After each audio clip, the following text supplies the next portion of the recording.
शुरू के अंदर आगे नहीं आते हैं। दलीप सिंह जी वो योद्धा है जो हर जगह आगे रहा है हमारे साथ में, चाहे वो मध्य प्रदेश हो, चाहे दिल्ली हो, चाहे चित्तौड़गढ़ हो, जहाँ भी हम कहीं गए तो हम हर जगह हमारे साथ में रहे।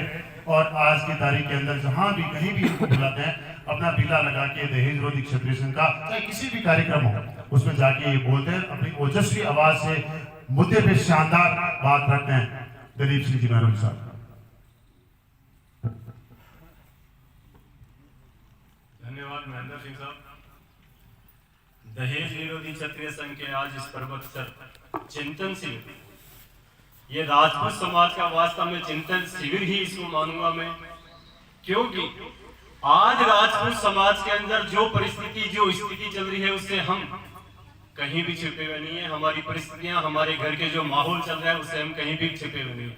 सारी चीजें आज हमारे सामने है। आज राजपूत समाज का 80% राजपूत समाज इतना ज्यादा इस चीज से पीड़ित है। लोग तो कहते हैं ना कि दहेज बहुत बुरी और बहुत बड़ी बुराई है इस राजपूत समाज की।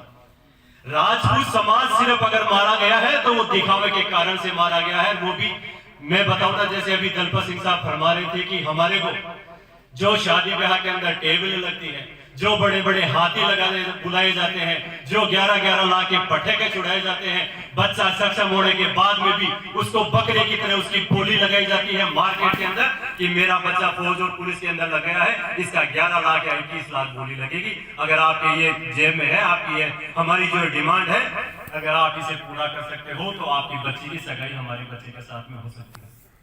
क्या ये सही? मेरे ख्याल में नहीं है। अगर आपका बच्चा सक्षम हो गया है तो समाज के उनमें राजपूत समाज के बंधुओं से कहना चाहूंगा कि आपको शर्म आनी चाहिए। एक पनोट की तरह, एक जानवर की तरह आप अपने बच्चे की बोली भरे बाजार में लगा रहे हो, इस समाज के सामने लगा रहे हो। और लेके किसके लिए? जो सगा बन रहा है उसके सामने आप झोली फैला रहे हो, भीख मांग रहे हो। उसकी बच्ची का पिता तो मजबूर है। अभी जैसे मंजीत बना ने कहा कि बच्ची के पिता से मैं ये कहना चाहूंगा कि बच्ची के पिता देना बंद करें, लेकिन मैं थोड़ा दूरी पे रह, लेकिन मैं ये कहना चाहूंगा कि बच्ची का पिता तो मजबूर है, लेकिन बच्चे का पिता मजबूर थोड़ी है। बच्चे का पिता मजबूर थोड़ी है। वह सब कुछ सक्षम होते हुए भी झोली फैला देता है। ये मेरे सगा साहब सामने बैठे, अभी इन्होंने उदाहरण भी दिया। सिर्फ महेंद्र सिंह जी से इन्होंने चर्चा करी, मैं महेंद्र सिंह जी कुचामन आए, इनका घर देखा, बच्चे को देखा, चले गए। ये 4 मेंबर सिर्फ घर के आए, हमने अपने घर पे बैठ के एक दूसरे से बातचीत करी और सगाई हो गई। दूसरा, अभी जो ये बता रहे थे कि कुंडली मिलान, हमारे वास्तव में ये बहुत बड़ी एक परंपरा ये चल पड़ी है कि 36 गुण मिलाओ, कुंडली मिलान नहीं हो रहा। मैं कह रहा हूं आप कुंडली मिलान और 36 गुण मिलान बंद ही कर दो। जैसे अभी उदाहरण दिया कि पहले बारातें जाया करती थी, बारात के अंदर बच्चा दूसरा पसंद आता था, उसी समय शादी हो जाती और वो बच्ची को लेकर के घर आ जाते। और वो रिश्ते आज भी निभ रहे हैं, आपके सामने ये बैठे। ज्यादा नहीं, 25-30 साल पहले की अगर बात करें तो ये वास्तव में उदाहरण है आपके सामने। लेकिन अपन जितना ज्यादा मिलान कर रहे हैं उतने ही ज्यादा रिश्ते टूट रहे हैं, घर बर्बाद हो रहे हैं। कहीं ना कहीं इस विषय के बारे में भी हमें सोचना चाहिए। आज अभी तो नवरात्रे चल रहे हैं, नवरात्रे से पहले श्राद्ध चले थे। श्राद्ध, छोटा सा उदाहरण मैं आपको देना चाहूंगा। श्राद्ध के अंदर हम आजकल दिखावा करने लगे। मेरे पास भी महरौली से कई बार फोन आता है मेरे गांव से कि अपना परिवार को काको, जैसे मेरे अभी परसों फोन आया कि काको साको श्राद्ध है, तेरे को आना है। मगर मैं बिल्कुल नहीं आऊंगा। एक तरह से यह भी मृत्यु भोज है।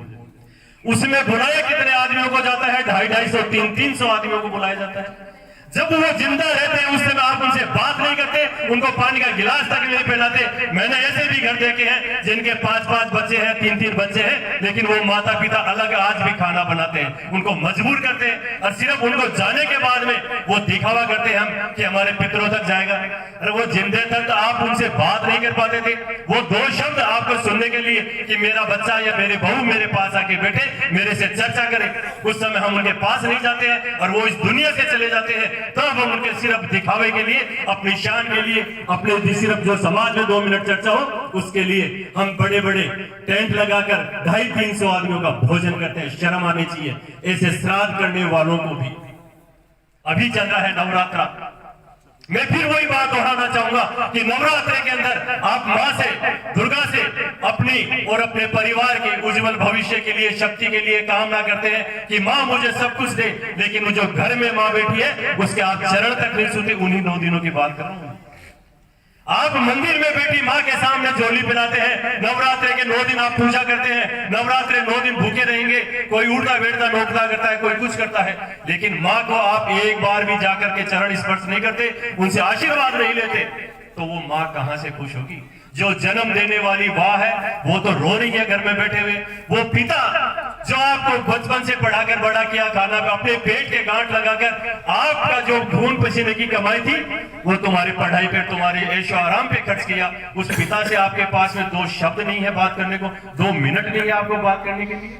और जब वो चले जाते हैं इस दुनिया से, जो चला जाता है वो बहुत तकलीफ में भी होता है, और उसकी जब कमी हमें महसूस होती है वो वापस कभी लौट कर नहीं आता। इसलिए जो जिंदे हैं उनको आप पहचानना शुरू करें। जो आपके घर में बुजुर्ग बैठे हैं, चाहे वो दादी साहब हो, दादी साहब हो, दादी साहब, दादो साहब, पिता माता जो भी हैं, उनका सम्मान करें। ये हमारे संस्कार हुआ करते थे। आज कहीं पर भी अगर देखा जाता है तो दहेज मुद्दा हम क्यों उठा रहे हैं? आज अगर सबसे बड़ा कहीं कारण है ये जो इसको हम कहते हैं कि बच्चे की सोनोग्राफी वगैरह करा जाते हैं, जब बच्ची गर्भवती होती है तो उसकी सोनोग्राफी कराई जाती है। अगर उसके पेट में बच्चा है तो उस बच्चे को रख दिया जाएगा, लेकिन अगर बच्ची है तो बच्ची की भ्रूण हत्या कर दी जाएगी। ऐसा क्यों? एक तरफ तो हम कहते हैं कि माँ दुर्गा की हम पूजा करते हैं, सरस्वती को हम मानते हैं, माँ लक्ष्मी की पूजा करते हैं, लेकिन जब आपके ये बता दिया जाता है डॉक्टर के द्वारा कि आपके गर्भ के अंदर बच्ची है तो उसको गिरा दिया जाता है। क्या पूरे भारतवर्ष में एक भी कोई उदाहरण पेश कर सकता है जिसमें कि बच्चा बताया हो और उस बच्चे को गिरा दिया गया हो? मेरे ख्याल से नहीं, मैंने तो आज तक नहीं सुना। क्या मैंने अपने तीसरे नंबर संतान को, बच्चा था वो भी 5.5 महीने की MTP करवा करके उसको निकलवाया कि बच्चे 2 ही चाहिए, जो मुझे भगवान ने दे दिया, एक लड़की। आपको नसबंदी करवा लेनी चाहिए। बैठो, अच्छी बात है आपने किया, लेकिन मैं ये कह रहा हूं कि ये वास्तव में बहुत सोचनीय और चिंतनीय विषय है कि बच्चियों की ही भ्रूण हत्या कर दी जाती है। बच्ची को जब आप धरती पे नहीं आने दोगे, उसको गर्भ में ही मार देते हो, इससे बड़ा पाप और क्या होगा? आज बच्ची के घर में पैदा होते ही बच्ची के पिता और माता के इतना ज्यादा वो उनके सिर पर उनके प्रेशर आ दिया जाता है, उनके दिमाग में एक चीज बैठ दी जाती है। जिस तरह से ये दिखावा प्रथा चल रही है उसी की वजह से हो रहा और कुछ नहीं। हर पिता अपनी बच्ची को अपनी हैसियत के अनुसार कुछ न कुछ देता है और हम उसका विरोध भी नहीं करते, लेकिन विरोध उस चीज का करते हैं जहां पर बच्चे की बोली लगाई जाती है। आप सक्षम होने के बाद में समाज में बोली लगा रहे हो, एक तरफ तो कह रहे हो कि नहीं मेरे सगाजी, और सगाजी को आपने इतने मजबूर कर दिया कि उसकी साले जमीन तक बिकवा दी, उसका मकान गिरवी रखवा दिया, सिर्फ कितने घंटे की, 3 या 4 घंटे के दिखावे के लिए कि समाज के अंदर हमारी चर्चा होगी कि नहीं इसने बहुत अच्छी शादी करी है, और फिर भी 10 साल पीछे वो परिवार चला जाएगा, उसकी चिंता किसी को नहीं है। आएंगे लोग, खाना खाएंगे, शराब पिएंगे, चल देंगे कि नहीं यार शादी ठीक ठाक था। अरे उस ठीक ठाक के पीछे उस बच्ची के पिता की जो 25 साल की मेहनत है, खून पसीने की जो मेहनत है, दिन रात उसने पसीना बहाया है, कहीं कड़ी धूप में तो कहीं कड़ी सर्दी के अंदर, उसके बारे में कोई कल्पना भी नहीं कर सकता। ये चिंता हर परिवार की जब हम छोटे थे तब से देखते हुए आ रहे हैं। हम भी 5 भाई बहन थे, 2 भाई 3 बहन थे, मेरे पिताजी फौज में थे, बचपन से देखता आ रहा हूं, बहुत गरीब स्थिति रही है। उस समय फौज वालों के आप जानते हो ज्यादा से ज्यादा 60 रुपए या 65 रुपए तनख्वाह हुआ करती। उन्होंने किस तरह से हमें पाला होगा, किस तरह से उन्होंने शादियां की होगी, इसकी कल्पना कोई नहीं कर सकता। सिर्फ हम बातें कर लेते हैं कि नहीं यार यहाँ पे टेंट में कुछ करने में कमी रह गई, कुछ खाने में कमी रह गई। मैं आप लोगों से एक बात कहना चाहूंगा, आप जहां पर भी जाए, बच्ची की शादी के अंदर खाने में अगर कहीं कमी रहती है तो उस कमी को आप सार्वजनिक रूप से कहीं पर भी चर्चा ना करें, क्योंकि उस खाने के अंदर उस पिता की 25 साल की मेहनत लगी है। उस 25 साल की मेहनत के बारे में भी आप कल्पना करें। आप कह रहे हैं कि नहीं यार इसमें नमक ज्यादा हो गया, इसने ये मिठाई नहीं दी है, इस तरह की क्वालिटी की दारू नहीं दी, शराब नहीं दी, ऐसा नहीं होना चाहिए। ये छोटी छोटी बातें हैं, समाज को इस पर चिंतन करना चाहिए। समाज के आज तक आप लोगों ने मंच बहुत देखे होंगे, अपने पुरुषों की, महापुरुषों की जयंतियां भी मनाते हैं, बहुत गर्व से मनाते हैं और मनाना भी चाहिए, क्योंकि उन्होंने ऐसे काम किए थे, समाज और देश के लिए ऐसा काम किया, उदाहरण पेश किया, तब आज हम उनको याद करते हैं, उनकी जयंतियां मनाते हैं। लेकिन क्या उनके जो पद चिन्ह थे उन पर चलने का किसी ने भी प्रयास किया? मेरे ख्याल से नहीं, क्योंकि जयंतियां सिर्फ स्टेज तक ही सीमित रहती है। साल भर बाद में जब फिर जयंती आएगी, फिर हम एक दिन के लिए इकट्ठा होंगे, उनके गुणगानों की बखान करेंगे। मैं ये नहीं कहता कि आप उन जैसे बनो, लेकिन उनके कुछ तो लक्षण, जो उनके कुछ संस्कार थे, वो तो अपने अंदर होने चाहिए। यह मेरा भाग्य है कि मैंने राजपूत समाज के अंदर, मैंने क्षत्रिय कुल में जन्म लिया, लेकिन यह मेरा सौभाग्य है कि मैंने राजपूत समाज में जन्म लेने के बाद में राजपूत समाज के लिए चिंतन किया, वो भी दहेज विरोधी क्षत्रिय संघ के माध्यम से। मेरे अगर इस विचार से राजपूत समाज के यहाँ पर आए 150 युवाओं में से या युवतियों में से या जो भाई साहब बैठे इनमें से अगर 2 के भी विचार बदल जाते हैं ना, कि उनको 2 को भी ये लगता है कि नहीं वास्तव में ये इनकी बात सही थी, समाज आज हमारा आर्थिक रूप से क्यों पिछड़ा है, इसके पीछे कारण क्या है। आज हम शहरों में चले गए, लेकिन वहां पर भी जमीन बेच के आगे तक जा रहे हैं, तो मजबूर कौन कर रहा है? राजपूत समाज कर रहा है। बच्ची की जब शादी होती है तो वो दिखावा हमें कर रहा है, तो ये दिखावा प्रथा बंद होनी चाहिए। बच्चे के पिता से हम यही कहते हैं कि आप मांग मत करो, और बच्ची के पिता से ये कहते हैं आप दिखावा मत करो। ये अगर 2 चीजों पर भी आप लोग अगर पाबंदी लगा दो तो समाज के अंदर बहुत बड़ा बदलाव हो जाएगा। लेकिन आजकल का जो दौर है, जैसे आपने अभी फरमाया कि 10-10 हजार 2-2 हजार आदमी चाहे वो हमें जानते ही नहीं हो, लेकिन हम बुलाएंगे क्योंकि हमारा वहां पे पंडाल भरा हुआ दिखना चाहिए। उससे हमारे को 2 दिन चर्चा होगी कि नहीं यार इनका इतना व्यवहार है, चाहे वो व्यवहार वाले किसी को आप एक दूसरे को पहचानते नहीं हो। आज जहां पर हम रिश्ता बच्ची का करने जाते हैं तो सबसे बड़ी अभी विडंबना रहती है कि हम हमारे भाई बहनों को, जो सगा भाई है उसको नहीं लेकर जाते, अड़ोसी पड़ोसी को लेकर जाते हैं, शहरों में रहने लगे।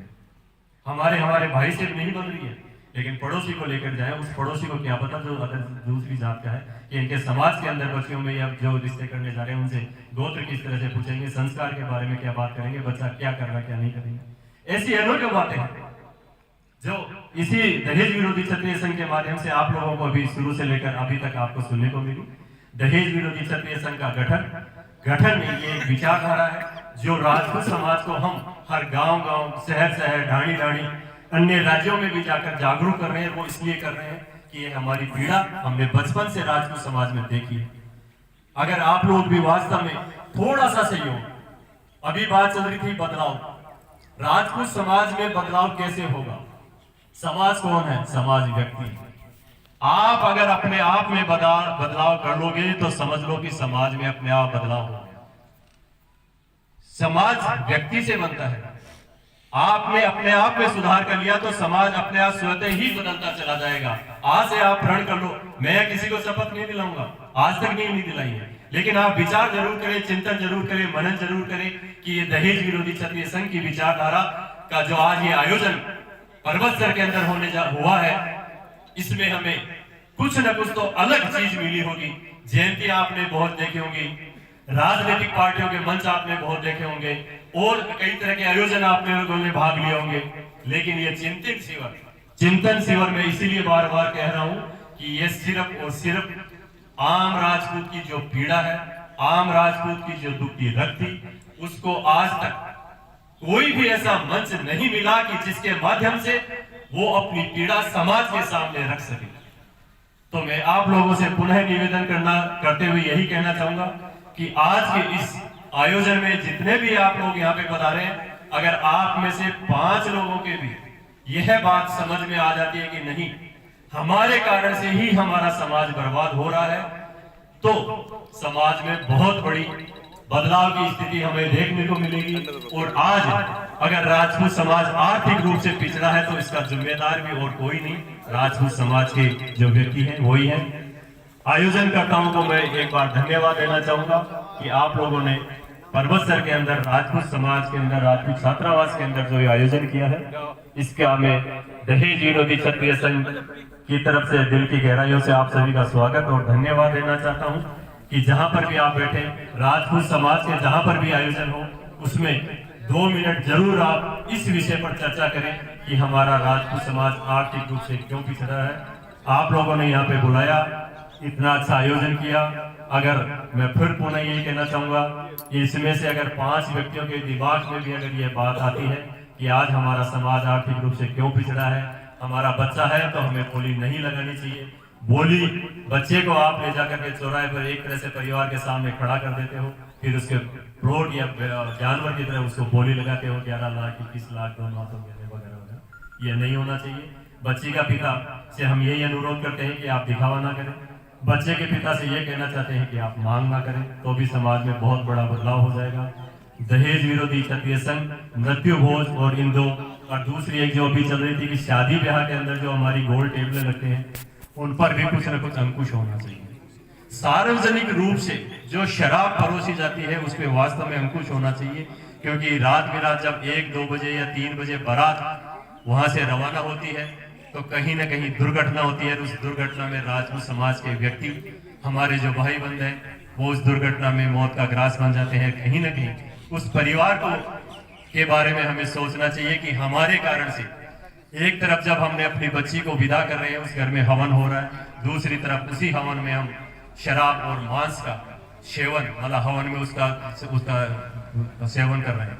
तो मेरा मानना है जिस घर में बच्ची की शादी हो रही हो उसमें कम से कम उस दिन शराब और मांस का सेवन बिल्कुल नहीं होना चाहिए, क्योंकि आपके घर में यज्ञ हो रहा है, पावन कार्य हो रहा है। इस पावन कार्य के अंदर बच्ची के जो यज्ञ हो रहा है, फेरे हो रहे हैं, उस समय आपको शराब और मांस की नहीं करनी चाहिए। और आप लोगों ने जो आयोजन किया इसके लिए दोबारा मैं धन्यवाद देना चाहूंगा। परबत्सर के जितने भी समाज बंधु, मातृशक्ति, युवा यहाँ पे पधारे, उन सभी को मैं दहेज विरोधी क्षत्रिय संघ टीम की तरफ से बहुत बहुत आभार और धन्यवाद देता हूँ।